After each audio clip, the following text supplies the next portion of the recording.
guys, got another Doodads for you. Little variety this time.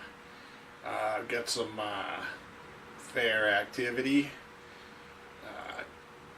Went to the Bolton fair. Got some footage of some tractor pulling, some motocross guys. Believe it or not, some pig races. So that's the first part. Second part will be me fixing this lathe here.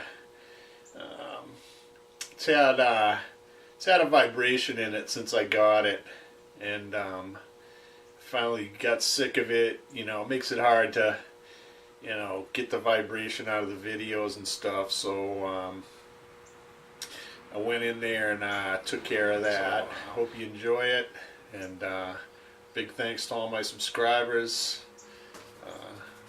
Here we go.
He's got a 165.9 inches.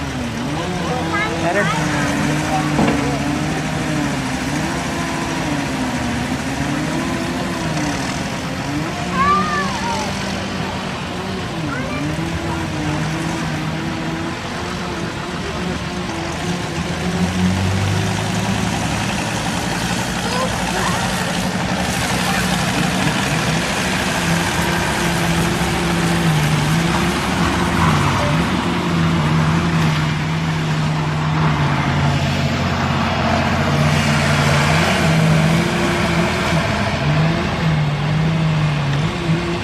Did it rain? Yeah, I thought I felt it.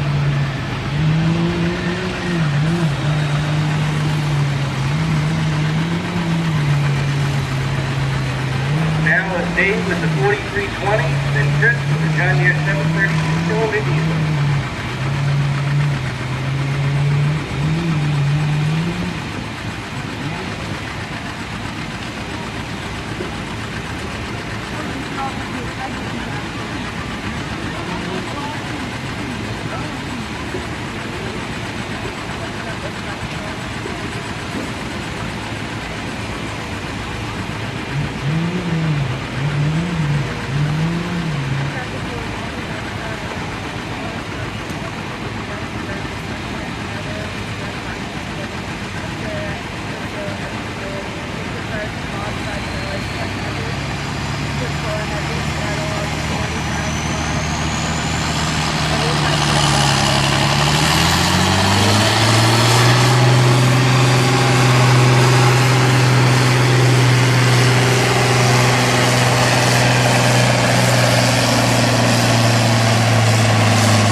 Focus, guys, focus.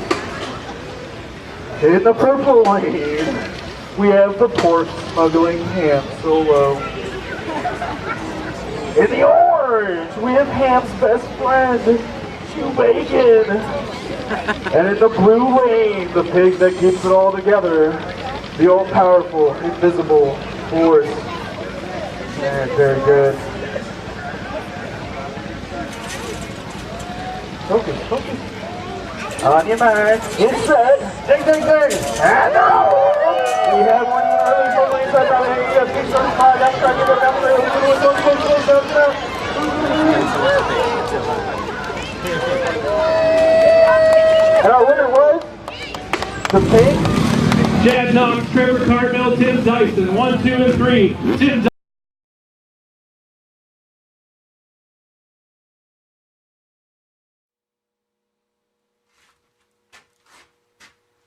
Hey guys, got another Doodads for you. Little variety this time. Got some fair activity. Went to the Bolton fair. Got some footage of some tractor pulling, some motocross guys. Believe it or not, some pig races. So that's the first part. Second part will be me fixing this lathe here. It's had a vibration in it since I got it, and finally got sick of it. You know, it makes it hard to, you know, get the vibration out of the videos and stuff. So I went in there and took care of that. Hope you enjoy it, and big thanks to all my subscribers. Here we go.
He's got a 165.9 inches. Better?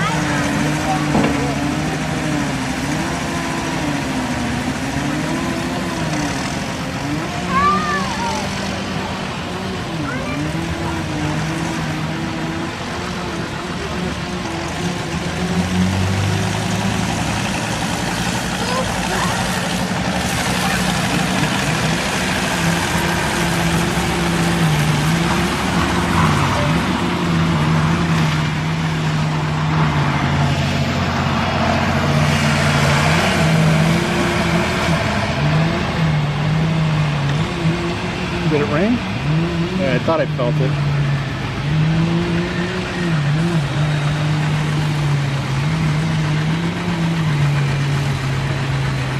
Now it's Dave with the 4320, then Chris with the John Deere 732 cylinder diesel.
Derby, 7 o'clock tonight. A full day of action here at the Bolton Fair.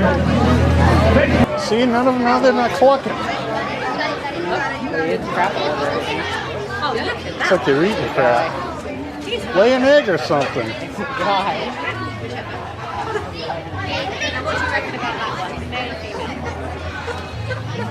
Oh, it looks like it's getting ready.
Well, today I'm going to finally take care of a nagging problem with this lathe.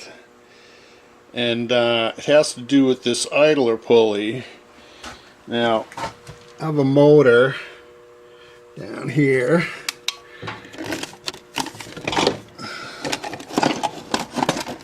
As you can see. And what happens is the belt goes vertically up to an idler shaft right here. Idler pulley, and then another belt comes over to this spindle pulley. And I don't know if, well, yeah, obviously you guys have noticed that when I turn this lathe on at certain speeds it vibrates like crazy because you can see it in the camera. So today I've decided that I'm going to try to find out why and fix it. And it turns out that it's the idler pulley. So what happens here is there's bearings in here. This pulley is on roller bearings, and they've machined it incorrectly. And what I see here is, if I can get this, there we go.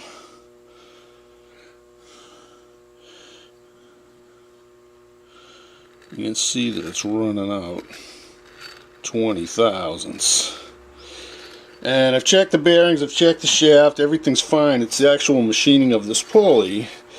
So you say to yourself, how do you fix that? Well, you turn it. But how do you turn it? I've only got one lathe. I'm going to show you how I'm going to fix this thing. So we're going to do it by hand. Now fortunately, because I have a variable speed drive, the only pulleys I'm really using are this one and this one. So if I can get these two running true, that should pretty much eliminate all the imbalance in this, or the run out, I guess you would call it. So yeah, I'm going to show you how I'm going to do this. Hang on. Okay, so fortunately this pulley is cast iron, and I do have the shaft between centers here, so I know if I get rid of the run out in these grooves that it'll fix it. So what I'm going to do is I'm going to put a cutoff tool in here. I'm going to come over. I'm going to come in and I'm going to touch this right at the bottom.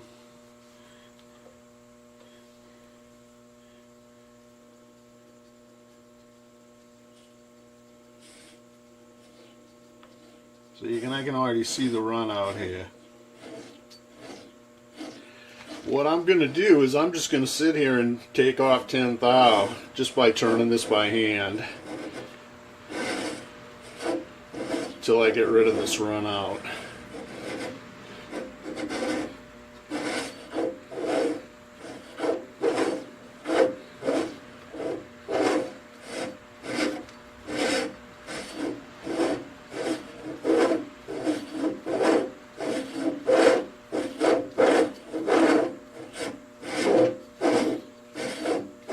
All I'm doing is just feeding it in by hand. Human powered lathe here.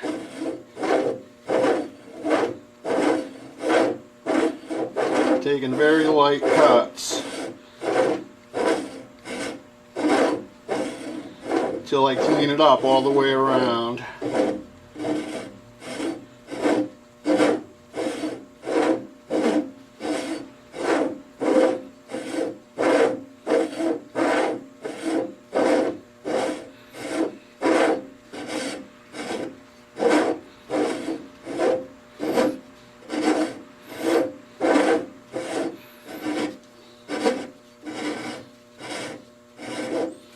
We're almost there.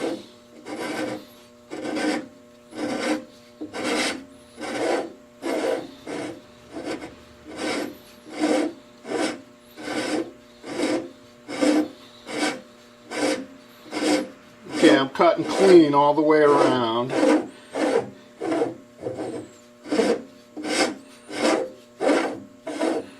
So what I'm going to do now is set the 0 on my cross slide. I'm going to back out and I'm going to move over because this tool isn't wide enough. And I'll do it again.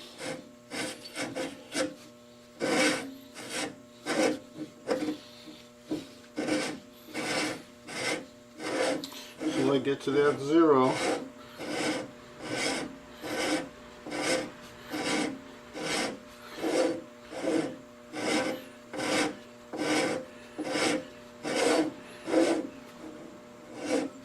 Almost there.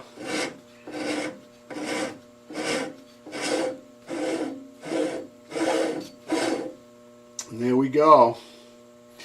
So I'm going to do the same thing over on this pulley, and hopefully that'll get rid of all the run out.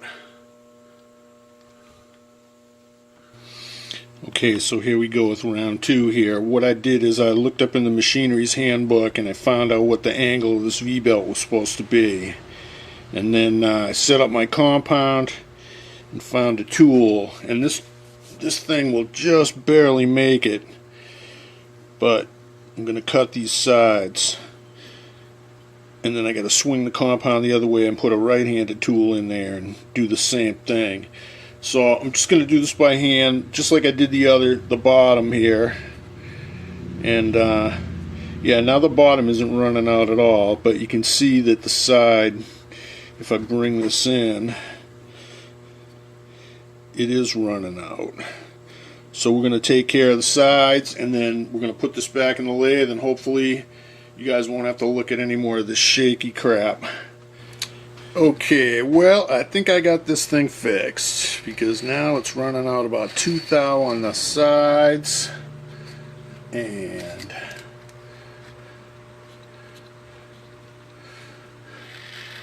about 1/2 thou on the face.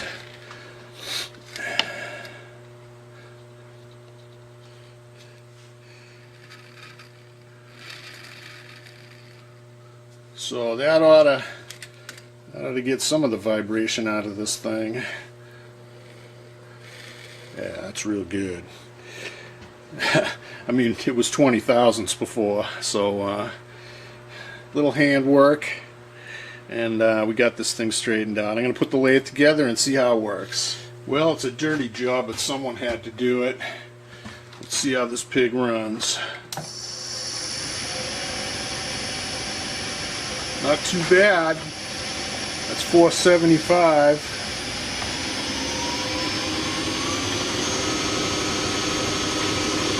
$880. 1300.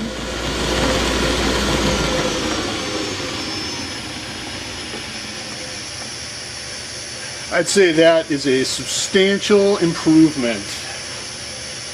Alright, maybe you guys won't have to watch any more shaky videos now.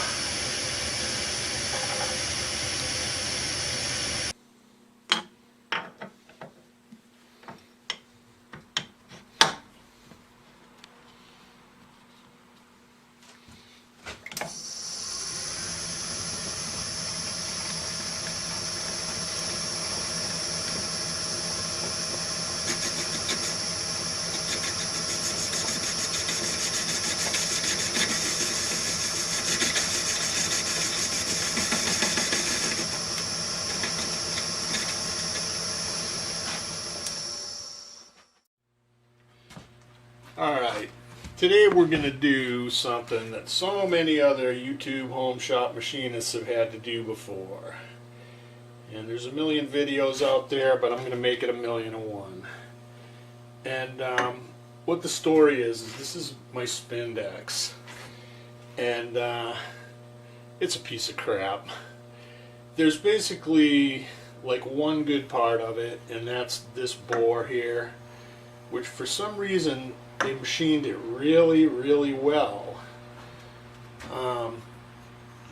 The rest of it, nothing's square, nothing's good. So what I've decided to do is machine this thing so that it was correct. So first thing I did is I took off this made in China thing, because I'd probably end up putting a thing on here called Fixed in America. If you take a machinist square and you put it, there's one face on here that I'm going to use as a reference face. And if you take a machinist square and you put this on here, I mean, it's off by 100 thousandths on this side and probably 150 thousandths on this side as far as squareness goes. So anyways, what I did is I set this up in the mill on an angle plate, and I'm using this tube as the reference for the whole thing.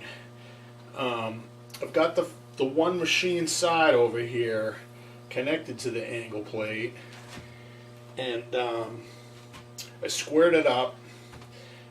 Basically what I did here is put this indicator over here,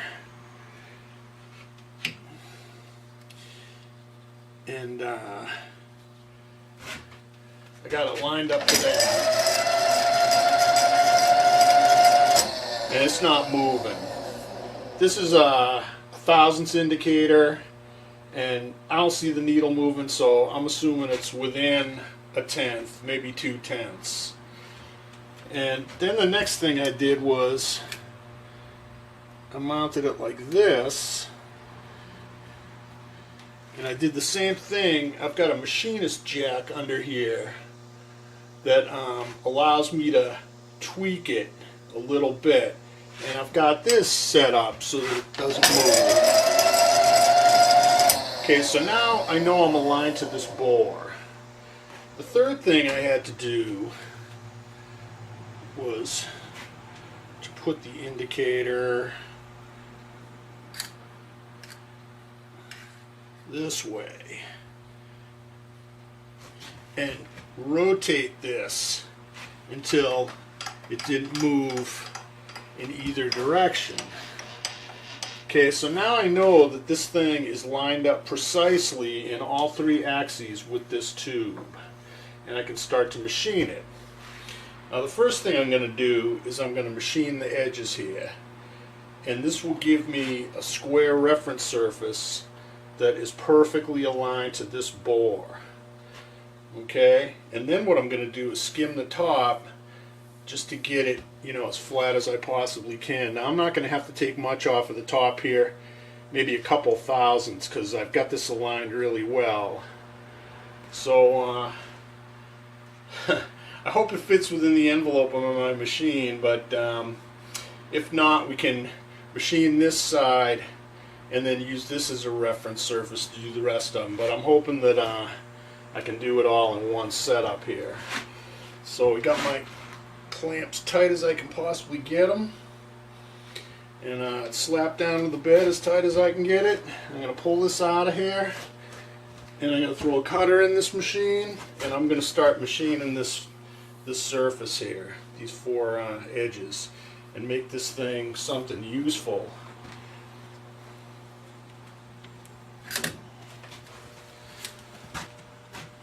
Alright, so what I got going here is this is all lined up. I've got a 1/2 inch carbide end mill in here. I'm just going to start trimming this side down so to my line where it's square. We'll clean it up and then we'll just go right around the whole thing.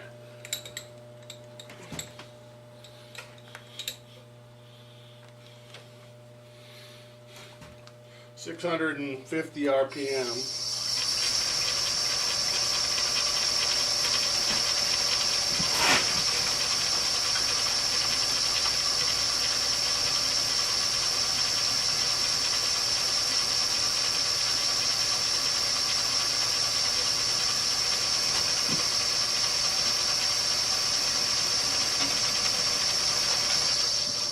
One more thing I'm going to do is, since this is cast iron,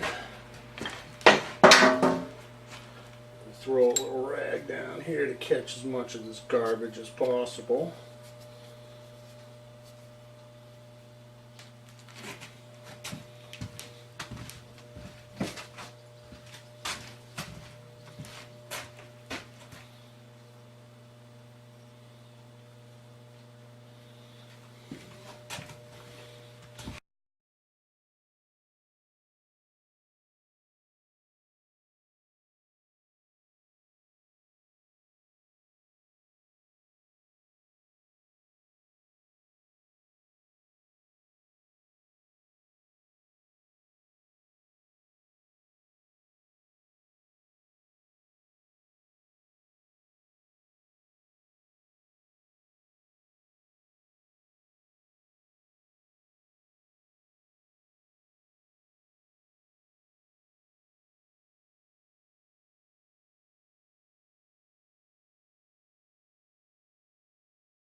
Alright, we'll get the shell mill going here, and I'm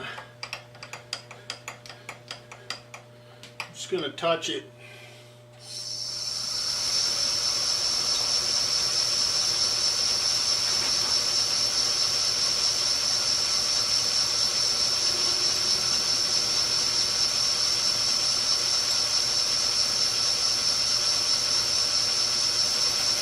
Okay, it's touching here. I'm going to set my z-axis to 0 and move off.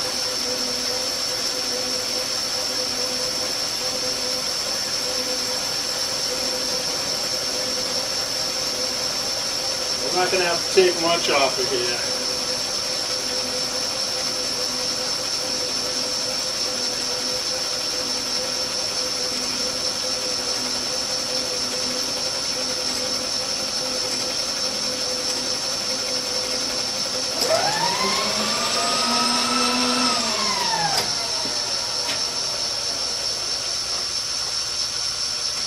Okay, I'm going to come down 5 thousandths.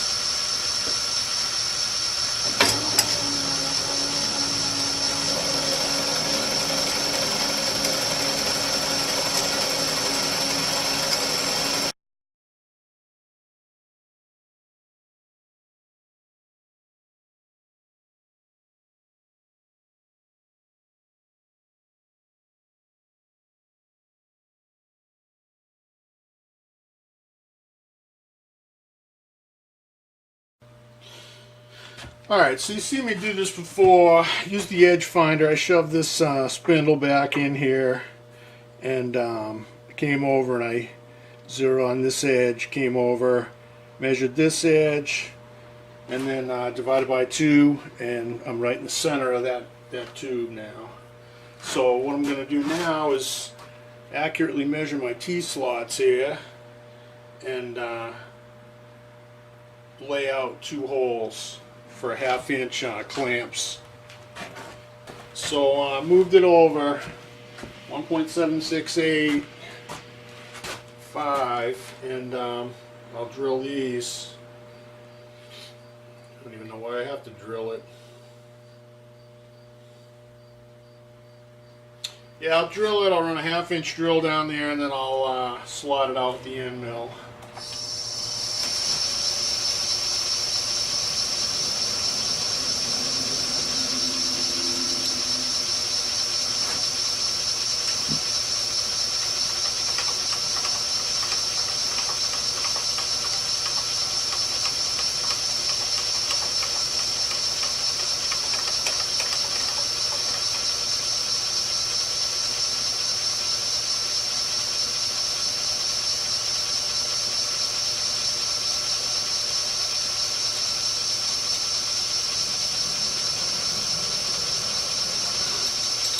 Okay.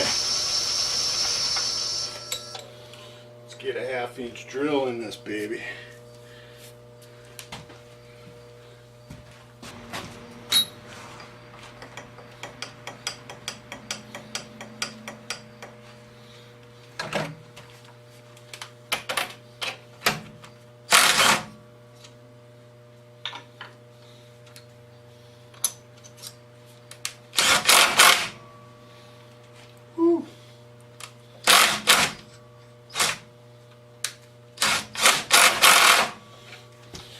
All right.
Alright, I'm going to swap this out for 1/2-inch end mill and finish these slots.